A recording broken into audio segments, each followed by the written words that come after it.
Louvado seja Deus, estamos gratos ao Senhor mais uma vez por esta oportunidade.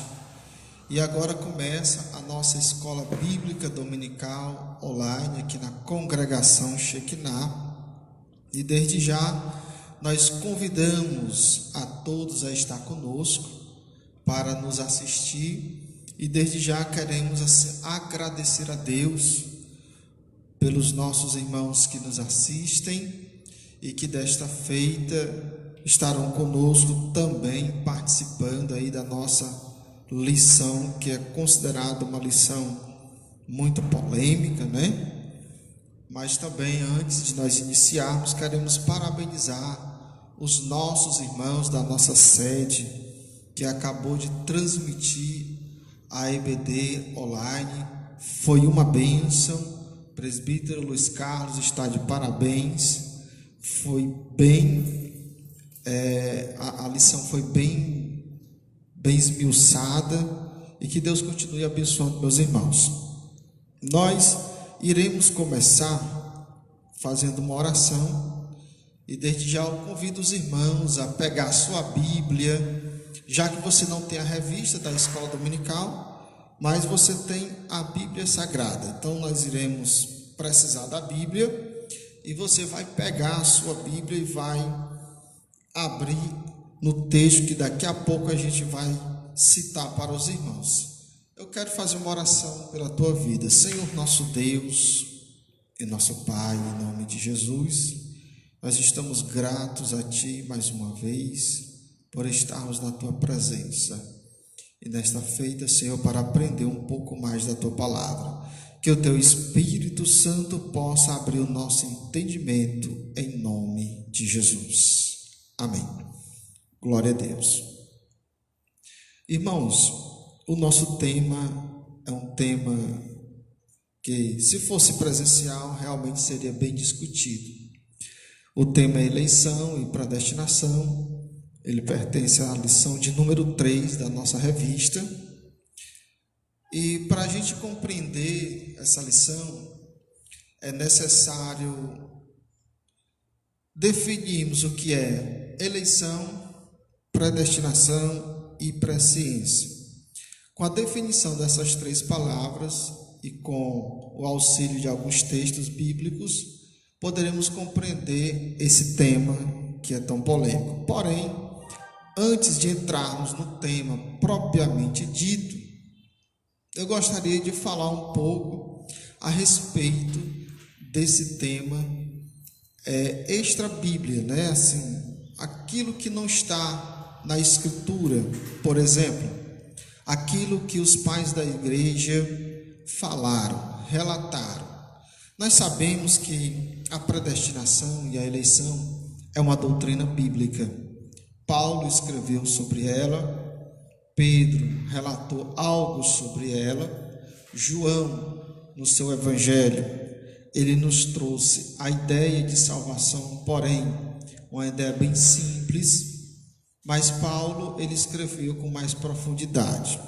Enquanto João, no seu evangelho, vai falar da salvação no tempo presente, Paulo vai falar aos Efésios dessa salvação em um tempo que não existia nada, antes da fundação do mundo. E nós observando na história da igreja, século II, século III, esse tema não era tão discutido como é hoje. Hoje as pessoas se tornam inimigas por causa desse tema. Há pessoas que nos consideram como heréticos por acreditar de uma forma ou interpretar de uma maneira. E aqueles que interpretam de outra maneira, muitas vezes também é dito por nós como heréticos. Então hoje existe uma guerra em volta desse tema na igreja pentecostal e na maioria das tradicionais. Nos dias dos pais da igreja, eles escreveram cartas, e cartas que não foram incluídas no Novo Testamento, e a gente nota que uma gama desses homens falaram sobre predestinação. Alguns deles falam até de livre-arbítrio. Mas por que, quando a gente analisa essas cartas, nós não percebemos uma discussão teológica a respeito do tema. Por quê? É simples. Aparentemente, nós compreendemos que a igreja na época, os cristãos da época, eles compreendiam de fato esse tema, e para eles isso não era problema. Mas a forma deles compreender é a forma que nós compreendemos hoje. Através de algumas cartas, vamos compreender que eles entendiam como nós entendemos hoje. Nós quem? Nós, pentecostais, né? A eleição existe, a predestinação existe, porém relacionada à igreja do Senhor. Quando chega no quarto século, aí surge, lá em Hipona, o Agostinho, e ele vai trazer a sua interpretação desse tema, e pela primeira vez o tema vai gerar polêmica. Pela primeira vez esse tema, eleição e predestinação, vai virar um problema para a igreja da época até os dias de hoje. Então, Agostinho de Hipona, ele vai interpretar os textos que Paulo vem falar de predestinação e de eleição, que é os textos de Efésios, de Romanos, da seguinte forma: ele vai dizer que Deus realmente predestinou e elegeu, antes da fundação do mundo, pessoas para ser salvas, e automaticamente aqueles que não forem escolhidos por Deus seriam condenados. E Agostinho de Hipona, ele vai escrever alguns livros, algumas literaturas, que vai ficar aí para a igreja pesquisar depois da sua morte. E ele vai interpretar João, para enfatizar essa ideia dele de que Deus tem os seus escolhidos. Ele vai enfatizar João. Se você tiver uma Bíblia aí na sua casa, você vai abrir João, capítulo de número 15, e o versículo de número 16. Agostinho de Hipona, ele vai interpretar esse texto. O texto diz assim: não me escolheste vocês a mim, mas eu escolhi vocês, e vos dei nome, para que vades e deis fruto, e o vosso fruto permaneça, a fim de que tudo quanto em meu nome perdirdes, o Pai vô-lo conceda. Então, Agostinho de Hipona, ele vai enfatizar a sua ideia, a sua interpretação, baseado nesse texto de João 15 e 16. Como o texto fala de escolha, ele vai atrelar essa escolha à escolha que Deus fez antes da fundação do mundo. E ele vai dizer: o homem não escolhe Deus, Deus escolhe o homem. E quando o homem crê no Evangelho, ele está crendo porque Deus o escolheu para ele crer. Então, esse questionamento de Agostinho, ele gerou naqueles dias um debate muito grande a respeito do assunto. Porém, com o passar do tempo, esse tema ficou praticamente esquecido. Agostinho faleceu, seus escritos ficaram. Muitos homens estudaram esses escritos dele, mas nota-se na história da igreja que a gente não vê um assunto rodeado a respeito desse tema de Agostinho. Mas, no século XVI, quando o Calvino surge, ele era um amante dos escritos de Agostinho, então ele vai ler, ele vai estudar e vai abraçar a doutrina, a interpretação de Agostinho. Que interpretação é essa?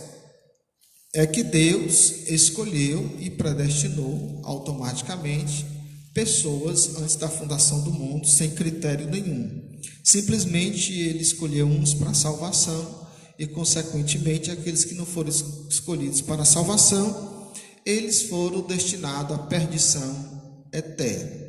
Então, Calvino, ele vai abraçar isso radicalmente, e vai até estabelecer um sistema teocrático lá em Genebra, em volta desse tema aí.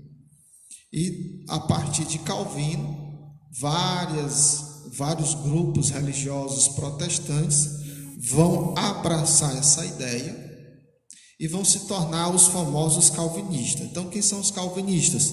São seguidores da interpretação de Calvino em relação ao tema salvação. Mas depois vem os contrários, que nem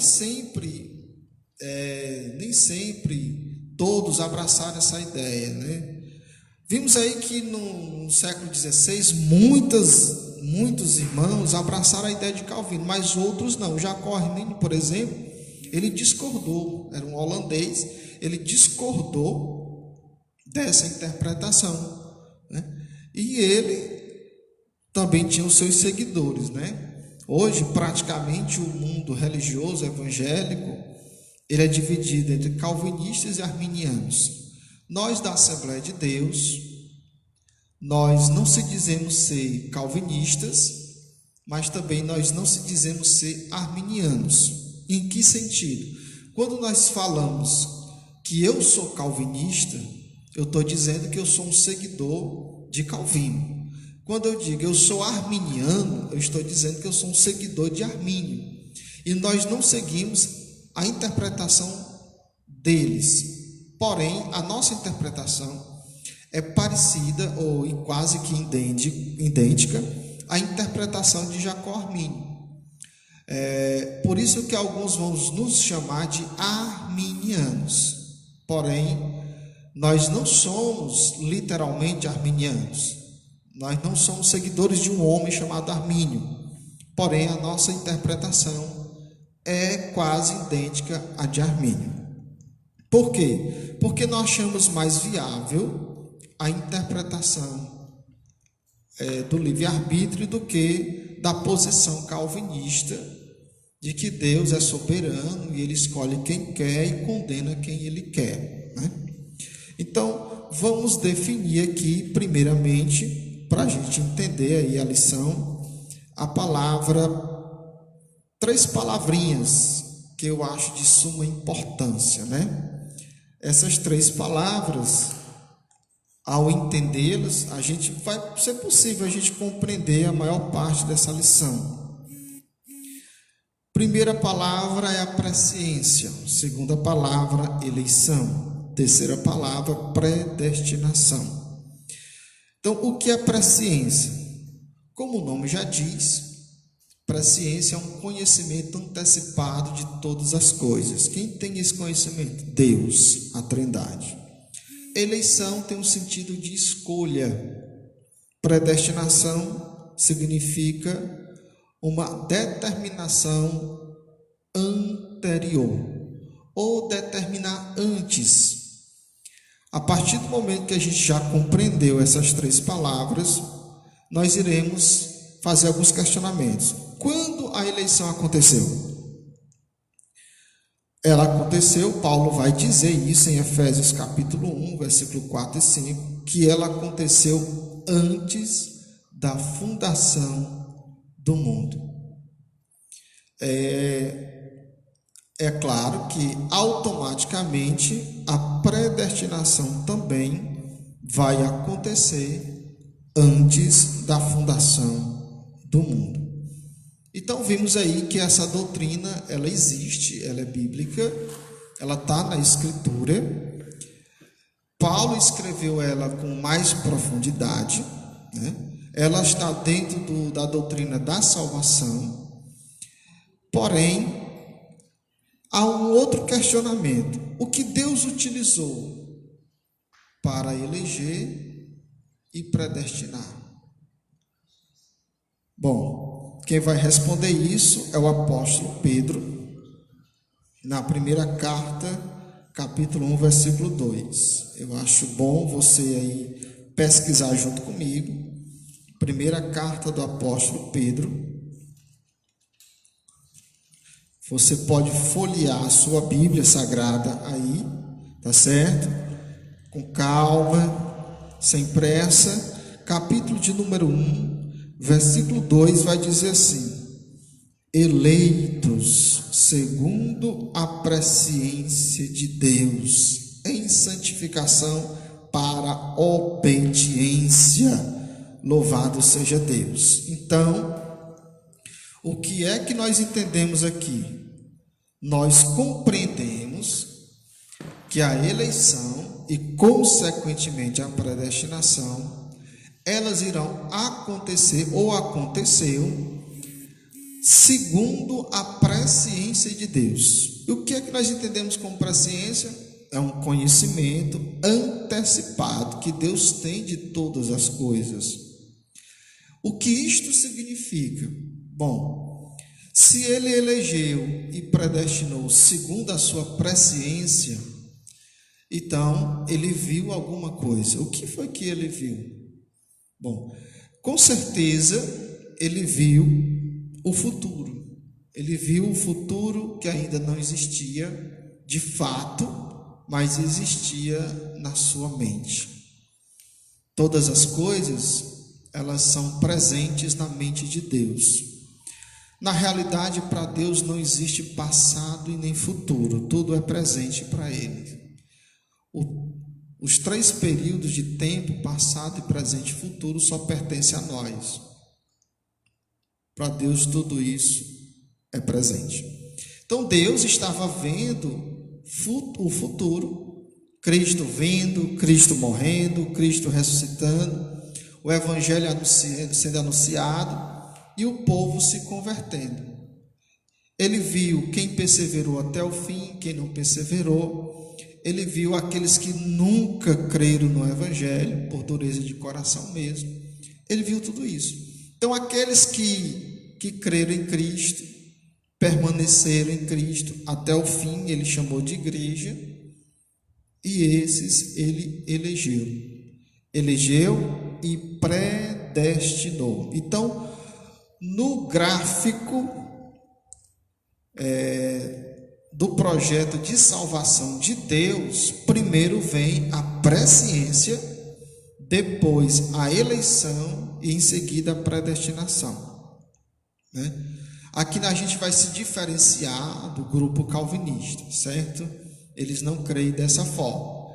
Então, na realidade, para eles, o fato de alguém, de Deus ver o povo crendo no Evangelho e se convertendo, e Deus elegendo, eles vão dizer que Deus está salvando segundo as obras.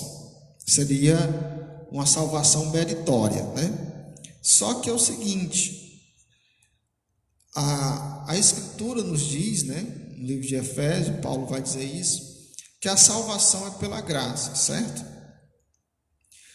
E pela fé, por meio da fé. Ou seja, crer no Evangelho não é obra, é fé. Fé e obra são 2 coisas diferentes, né? Obras são atitudes da vida que eu tenho que tomar para me auto-justificar. Não, fé não é isso. Então, quando Deus vê o povo crendo em Cristo e perseverando até o fim, automaticamente ele elegendo, ele não está elegendo segundo as obras dessas pessoas, mas segundo a fé delas. A salvação é pela fé. Então não é nada meritório, como se diz por aí. Estão confundindo. Então, no projeto de salvação, o gráfico é o seguinte: presciência, eleição e predestinação. Porém, nós temos que falar um pouco sobre alguns versículos, né, que são utilizados para nos contrariar. Exemplo, o Agostinho de Hipona, quando ele leu e interpretou João 15,16, abra sua Bíblia em João 15,16. Enquanto você abre a Bíblia, eu vou beber água.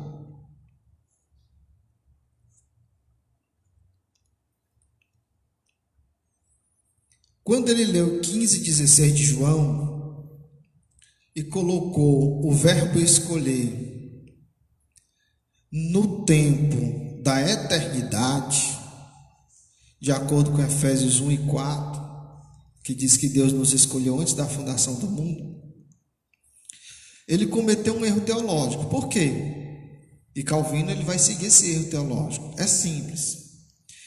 O verbo escolher, no texto de João 15, está naquele presente. O verbo escolher em Efésios 1 e 4 está em um tempo que nós não alcançamos, que foi antes da criação. Quem disse isso? Jesus. Não me escolheste vós a mim. Quem disse isso? Jesus. Para quem Jesus disse isso? Para os 12 apóstolos. E realmente Jesus escolheu eles? Sim. Jesus chegou para um, vem e segue-me, vem e segue. Essa é a escolha que Jesus está querendo dizer. Não é aquela escolha de Efésios 1 e 4, lá antes da fundação do mundo, a escolha para a salvação. A escolha que Jesus fez em João 15,16, a escolha para ser apóstolo. A escolha de Efésios 1 e 4 é a escolha para a salvação. Então, Agostinho de Hipona confundiu os textos. Como é que eu sei que João 15,16 é a escolha para o apostolado? Porque ele diz assim, não me escolheste vós a mim, mas eu escolhi a vós e vos nomeei. Jesus está falando com quem? Com os 12. E ele está dizendo que foi ele que escolheu os 12. Realmente foi ele que escolheu os 12. Se você for ler o livro de Mateus, por exemplo, sobre a escolha dos apóstolos, você vai notar que é Jesus que chega para eles e diz, vem e segue-me, vem e segue-me. Então foi realmente Jesus que escolheu eles.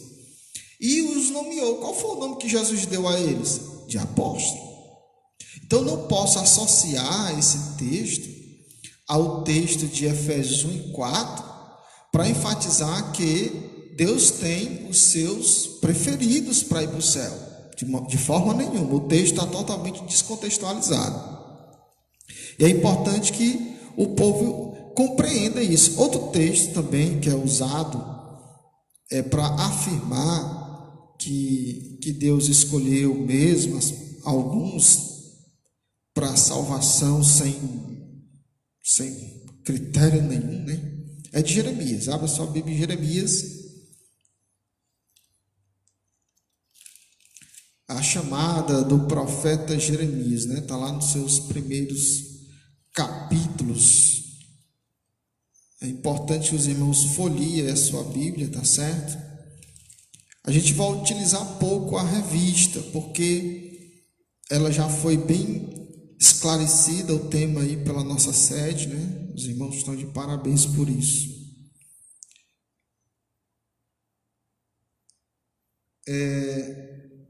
Em Jeremias capítulo 1, versículo de número 4 e 5 diz: assim veio a palavra do Senhor dizendo: antes que te formasse no ventre te conheci, e antes que saísses da madre te santifiquei, e as nações te dei por profeta. Então, o que é que nós vimos aqui? Nós vimos a chamada de Jeremias. Essa chamada era para quê? Para a salvação ou para o ministério profético? Para o ministério profético.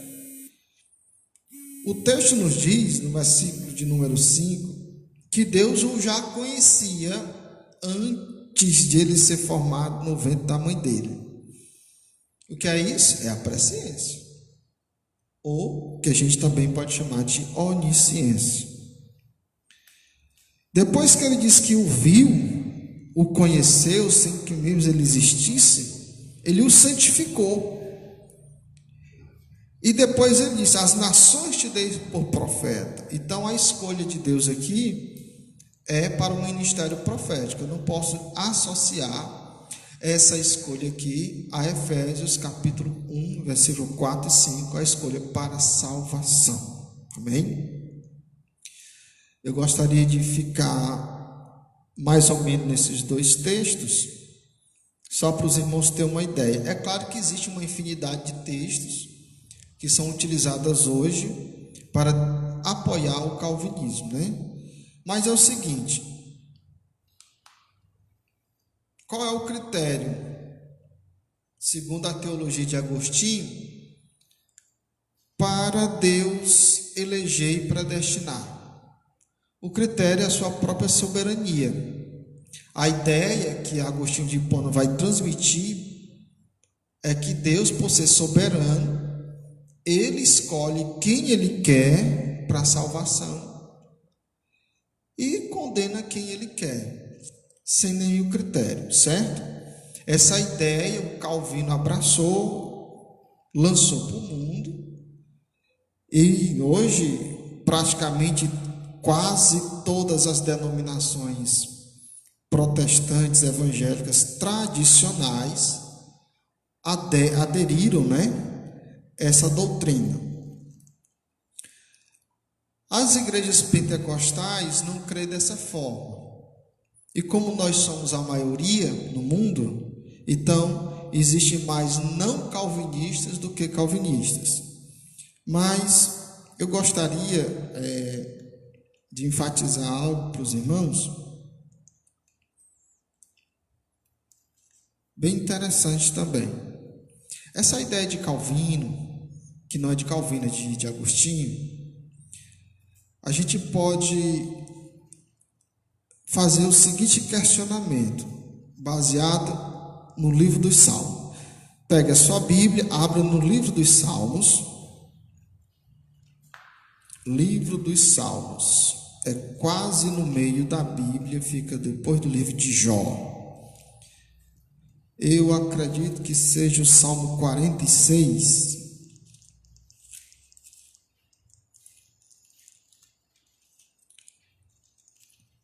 Salmo de número 46.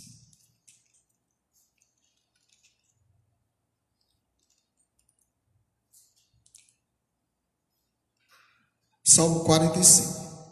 Salmo 45 e versículo de número 7.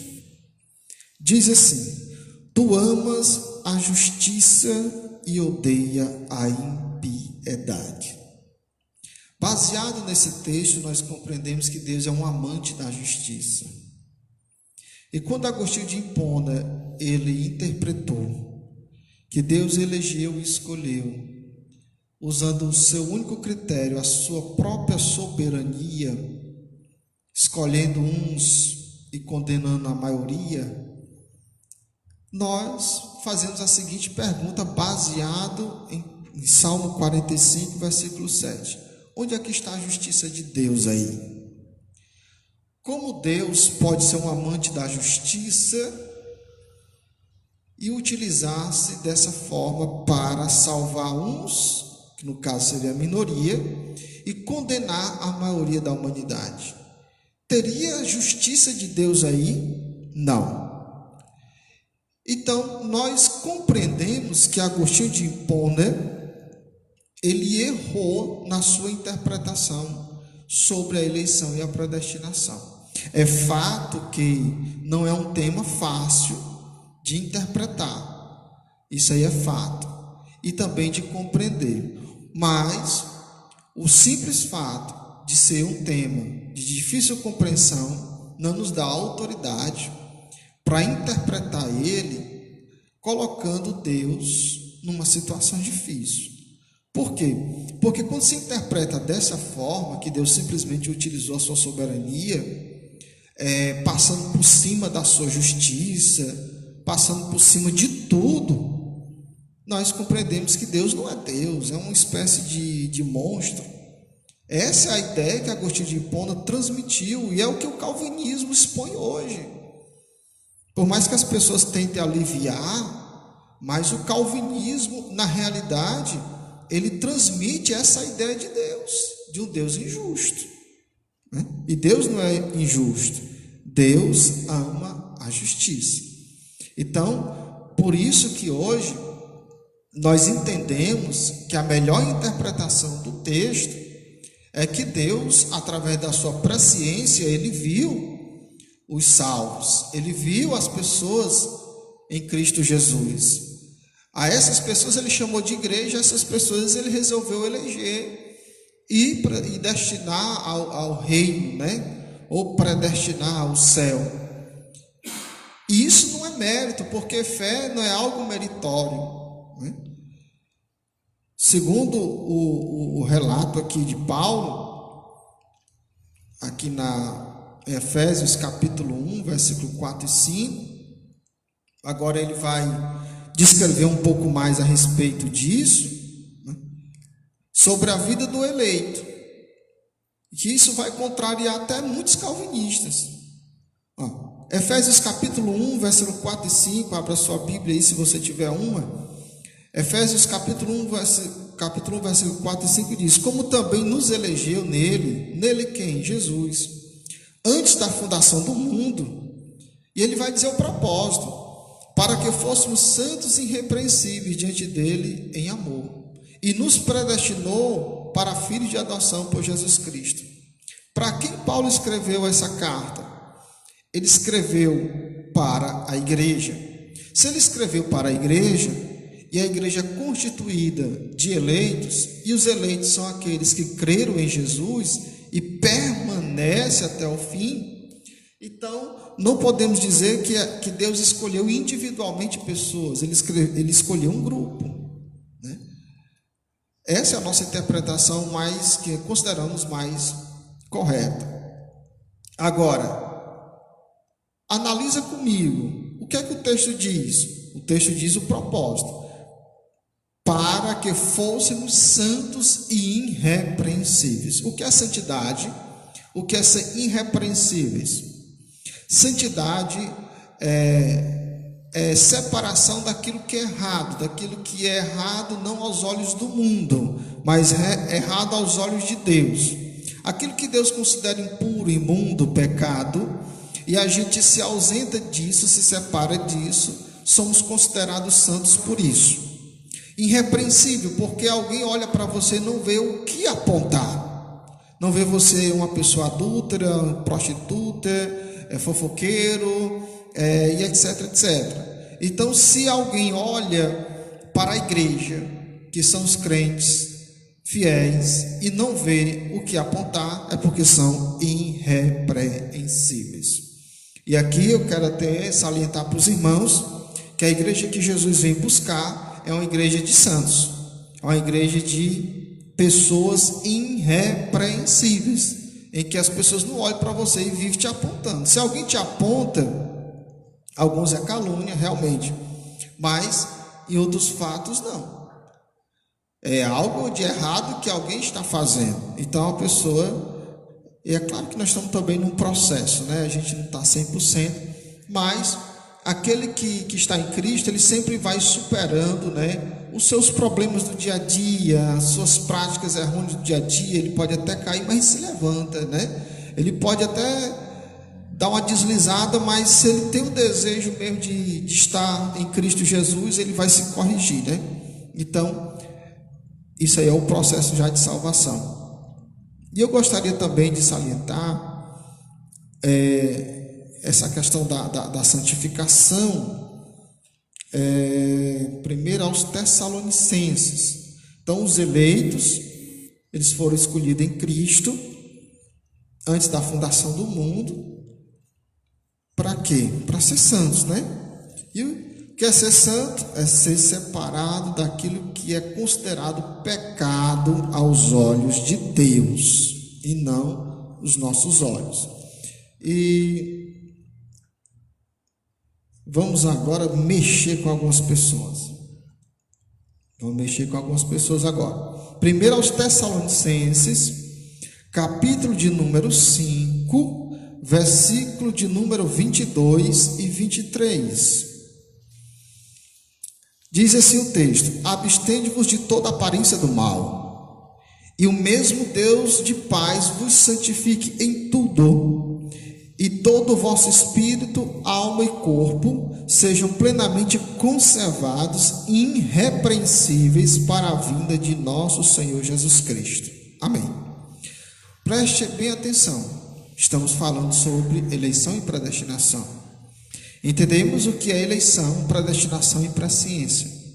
Entendemos que na eleição que aconteceu antes da fundação do mundo, Deus usou o critério da fé. Deus viu a fé através da sua presciência nas pessoas.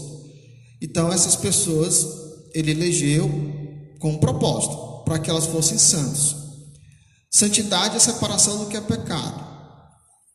Mas o santificar o quê? Aí Paulo vai dizer, 1 Tessalonicenses capítulo 5, versículo 23, a santificação acontece no espírito, na alma e no corpo. Ou seja, a santificação engloba o ser humano como um todo. Aquele que está em Cristo, ele deve ser santo em tudo, separado do pecado em tudo. Então, muitos calvinistas hoje vivem uma vida de devassidão, não são todos. Eu vou falar de um ramo calvinista que não é presbiterianos e nem batistas. Um ramo de calvinista de uma denominação que eu não vou relatar o nome dela, certo? Mas eles não são batistas e nem presbiterianos. É uma denominação que abraçou um tipo de calvinismo complicado. O que é que eles dizem? Eles dizem que Deus predestinou pessoas antes da fundação do mundo, usando como critério a soberania de Deus, uns para salvação, uns para condenação. Muito bem. Só que eles também, quando vão falar da salvação, eles vão dizer o seguinte: não existe mais o pecado.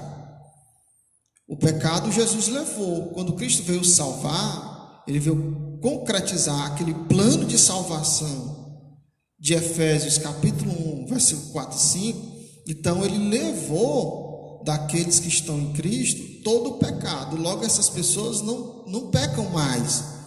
Por mais que elas se viciem, se prostituam, se adulterem, cometam coisas erradas, eles não serão condenados. Por quê? Porque Cristo já levou o pecado deles e tudo que eles fizeram não é mais pecado. É uma interpretação assim, totalmente assim, mirabolante, bem complicada. Esse tipo de calvinismo aí, ele é novo, ele surgiu há poucos anos atrás, né? Temos uma denominação que prega esse tipo de calvinismo aí, que é a Crescendo em Graça. Nós consideramos uma seita, não somente nós pentecostais, mas os nossos irmãos tradicionais também os consideram uma seita. Ela tem mais de 10 mil adeptos no mundo inteiro, né? É a igreja crescendo em graça. Eles acreditam dessa forma. Esse tipo de calvinismo aí é bem complicado. Mas nós também temos dentro do movimento pentecostal e dentro do movimento não pentecostal, calvinistas, né? Nós temos dentro da Assembleia de Deus alguns calvinistas, mesmo a doutrina da Assembleia de Deus não sendo essa, mas nós temos algumas pessoas isoladamente que são calvinistas, mas a maior parte deles estão no movimento tradicional, das denominações tradicionais. E o que é que eles compreendem, né? O que é que a maioria deles compreende de santificação? Muitos calvinistas dizem assim: nós somos santos, nós somos predestinados, nós vamos para o céu. Mas assim, olha-se para a vida da pessoa, né? Jesus disse que uma árvore é conhecida pelos seus frutos. Como eu posso dizer que eu pertenço a uma igreja que é eleita, não igreja denominação, igreja povo, que serve a Deus? Como Deus, ele elegeu a igreja para ser santo, e eu digo que pertenço a essa igreja, e eu não tenho uma vida santa, e ao mesmo tempo eu acredito que eu sou um predestinado. Então isso entra em conflito, e não são poucas pessoas que não estão nem aí para a questão da santificação. Hoje a exposição física, corporal, principalmente de muitos que dizem ser calvinistas, é muito grande. A pessoa está andando na rua seminu, com mini roupas, mostrando o seu corpo, seios, bumbum, pernas, barriga, e essas pessoas dizem: não, sou predestinado. Que tipo de predestinação é essa que você está acreditando? Não, eu sou calvinista. Que tipo de calvinismo é esse? Nem o calvinismo de Calvino pregava isso. Aliás, se Calvino ressuscitasse hoje e fosse estabelecer as suas leis que ele estabeleceu em Genebra, muitos desses irmãos aí da sua própria denominação que ele deu origem iam ser mortos, como ele mandou prender várias pessoas em Genebra. Algumas pessoas foram até mortas, né, por discordar dele. Então hoje o que é que pode ser associado a estar em Cristo? É uma vida reta, é uma vida santificada. E hoje nós temos pessoas que dizem ser calvinistas, defendendo aí que pode vestir qualquer tipo de roupa, que pode ir para as festas, pode escutar músicas mundanas, né? Que a pessoa acaba tendo uma vida mais... é um cidadão transformado socialmente, mas não regenerado espiritualmente. Porque não tem aquela vida de roubo, não tem aquela vida de assalto, de prostituições, de adultério, mas tem uma vida comum sem espiritualidade.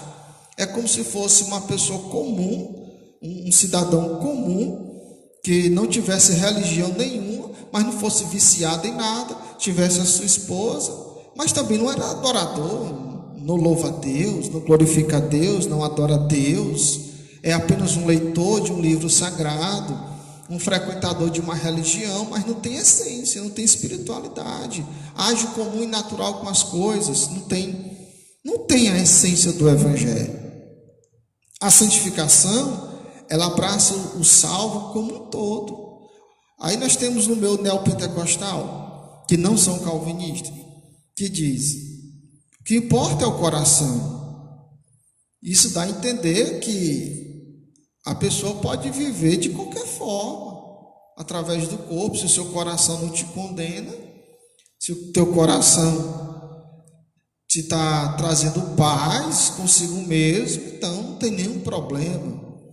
Então aqui a gente vê que há um conflito de ideias, há um conflito de interpretação entre essas pessoas, tanto calvinistas como não calvinistas, dentro do assunto salvação, né?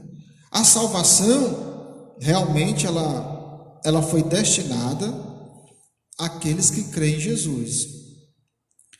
E foi destinada não somente para aqueles que creem, mas para todo aquele que perseverar até o fim. Mas as nossas práticas é que nos informam se eu estou em Cristo ou não. Se eu faço parte de uma igreja eleita ou não, né? Então fica aqui o questionamento. Por exemplo, você talvez diga que é um calvinista, mas a tua vida condiz com a vida de um salvo? Essa ideia de acreditar que é um predestinado é fé. Mas o fato é que se nós não vivenciamos o Evangelho, essa mera crença aí não tem valor nenhum. Avançando aqui, que o tempo já está se aproximando do fim aí, né? Que a revista justamente ela vai falar sobre isso, a vida santa e repreensível de um salvo, por exemplo, né? Que hoje em dia está trazendo aí uma contradição na vida daqueles que dizem ser. Então, aqueles que dizem ser calvinistas, por exemplo, mas não obedecem certas coisas, né? Talvez tenha um tipo de calvinismo aí, que o calvinismo hoje é todo dividido, ele é todo subdividido, né? Tem os radicais, tem os moderados, tem os super radicais, né? O primeiro exemplo que eu dei da Crescendo em Graça é um calvinismo assim muito radical. Mas nós temos alguns calvinistas que se apoiam nessa ideia para viver uma vida errada, né? Não, eu sou um salvo porque eu criei em Jesus, então eu sou um salvo. Jesus me salvou, eu sou um escolhido, porque se eu não fosse escolhido eu não tinha crido nele. Mas porém não tem uma vida santa. Esquece que o texto de Efésios capítulo 1, versículo 4 e 5, diz que o eleito, ele foi eleito para ter uma vida santa. Aí muitos deles enchem a cara final de semana, por mais que não seja num bar, mas dentro de casa, enchem a cara com a mulher dentro de casa, ficam bêbados. Muitos deles se valem de material pornográfico para apimentar os seus relacionamentos sexuais com a esposa. Muitos deles andam de qualquer forma, vestem qualquer tipo de roupas sensuais principalmente. Então essas pessoas que dizem ser calvinistas e que dizem que foram escolhidos antes da fundação do mundo, estão esquecendo que Efésios capítulo 1, versículo 4 e 5, diz que o verdadeiro eleito, ele anda com santificação. E Paulo vai dizer que essa santificação não é só no espírito e na alma, não, é no corpo também. Aí, por isso que nós somos tidos como radicais, as pessoas saem da nossa denominação e vão para aquelas denominações mais liberais, é porque não entende o evangelho. Você está indo seguindo homens e não o evangelho. Para a gente encerrar aqui, o texto de Efésios capítulo 1, versículo 4 e 5, ele nos diz que fomos eleitos segundo, antes da fundação do mundo, para que fôssemos santos e irrepreensíveis diante dele em amor, e nos predestinou para filhos. A predestinação é para a filiação. Então, quem são os filhos de Deus? Os filhos de Deus são todo aquele que creu em Jesus. João, capítulo 1, versículo 11 e 12, diz que Jesus veio para os seus, que é o povo hebreu, o povo judeu, mas o seu povo não recebeu. Mas a todos quantos o receberam, ele deu o poder de serem feitos filhos de Deus. Então, a predestinação, ela está associada à salvação, e na salvação, aquele que crê, ele é adotado. Então, nós somos filhos adotados de Deus. E na salvação em Cristo Jesus, se você é filho, você também é eleito. Se você é eleito, você é herdeiro. Herdeiro do quê? Herdeiro de tudo que é de Deus. Mas vem uma pergunta, irmão, eu aceitei Jesus, eu perco a minha salvação? É o seguinte, Jesus disse que aquele que perseverar até o fim será salvo. Então, se eu persevero até o fim, eu sou salvo. Se eu me desviei, consequentemente eu não serei salvo. Mas enquanto eu estiver em Cristo Jesus, eu pertenço a Ele. Jesus disse: aquele que vem a mim, de maneira nenhuma eu lançarei fora. Você veio a Cristo, então você é dele. Se desviou, infelizmente não é mais. Agora sim, entenda, quando Deus elegeu, escolheu, ele elegeu um grupo que ele viu antes da fundação do mundo, não só crendo, mas praticando o evangelho e perseverando até o fim. Ou seja, aqueles que pertenceu e saiu, ele também viu. Agora, ele não tirou essas pessoas da igreja, ele não desviou essas pessoas, ao contrário. O desejo de Deus é que todos sejam salvos. Isso está escrito na primeira carta de Timóteo, capítulo 2, versículo 4. Deus não quer a condenação de ninguém. Se alguém se desviou, não foi Deus que desviou eles. Foi as suas atitudes que o desviaram por não querer obedecer o evangelho, né? O Agostinho de Hipona, ele disse que quando alguém não crê, é porque Deus não deu a fé para ele crer. Logo ele é condenado. Então, isto significa que quem crê, segundo Agostinho, foi Deus que colocou esse desejo no coração dele, para ele crer e ser salvo. Então, esse argumento significa o quê? Que aquele que se desvia, perdeu a fé, é porque Deus colocou isso no seu coração. É o argumento de Agostinho. É o argumento calvinista também de hoje. Então, o autor da condenação dele não é ele, é o próprio Deus. Isso é muito complicado. Isso traz alguns malefícios. Que malefício? Efeitos colaterais. Um dos efeitos colaterais que essa interpretação aí da salvação traz é a perturbação mental, psicológica. Eu não sei se você já viu alguém chegando para você que é calvinista, diz: rapaz, eu sou calvinista, creio que Deus me escolheu para ser salvo, e perdeu a fé. Começou a praticar coisas erradas na vida, baseado na ideia de que é predestinado, e acabou ressuscitando a sua velha natureza. E quando a velha natureza ressuscita, meu irmão, o que vai prevalecer é o pecado, e o pecado domina. A pessoa vai viver uma vida de escravidão. A pessoa, consequentemente, vai perder o temor, a fé. Aí, essa pessoa chega para você e diz assim: Deus não me escolheu para me ser salvo, porque se Deus tivesse me escolhido, eu não estaria agora nessa situação. Eu estou falando de um fato. Alguém chegou para mim e disse isso, e ele se perturbou, gritou.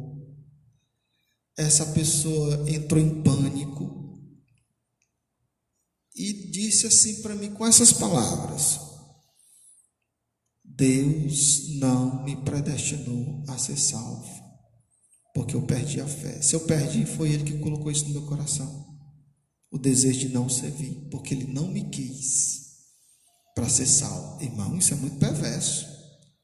Essa teologia é muito perversa. Esse entendimento é muito perverso. Então, quando o calvinista ele é aquele que ainda crê, mesmo fazendo coisas complicadas aí, mas que ainda crê, acredita. Mas se for aqueles, meu irmão, que creu e não crê mais, ou que não tem mais desejo de servir a Deus, perdeu o desejo de ir para a igreja, perdeu o desejo de ler a palavra, perdeu o desejo de servir ao Senhor, de louvar, aí ele vai entrar em pânico psicológico, meu irmão. Ele vai ficar perturbado. Se ele não tiver alguém que o ajude, ele vai bater no hospital mental, vai viver à base de remédio pro resto da sua vida. Alguns, pasme você, tiram a sua própria vida. Eu não sou escolhido mesmo, Deus não me destinou ao céu mesmo. Ele vai e tira a sua própria vida. Então eu compreendo que esse entendimento é um entendimento muito cruel, ele é complicado. Ninguém fala desses efeitos colaterais, eu nunca vi eles falando sobre esses efeitos colaterais, mas eu, como dirigente de igreja, eu tenho recebido algumas pessoas que eram calvinistas e que eles estavam em conflito consigo mesmo, perturbados psicologicamente por causa desse entendimento, porque passaram a viver não a vida santa, conforme Efésios vai nos informar.